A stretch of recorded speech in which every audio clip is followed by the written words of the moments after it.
Bugungi kunda qabulimga kelayotgan ayollarning katta qismi qinga qo'yilayotgan tamponlarning noto'g'riligidan shikoyat qilib kelishmoqda.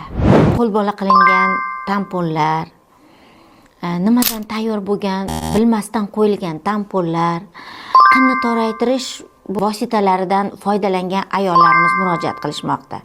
Qinga qo'yiladigan tamponlar aslida 3 soatdan 8 soatgacha qo'yilishi kerak.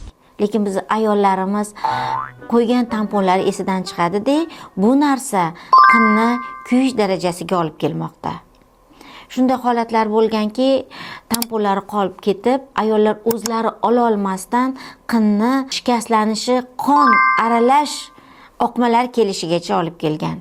Hurmatli ayollar, qanday vosita ishlayotganingizga qattiq e'tibor bering.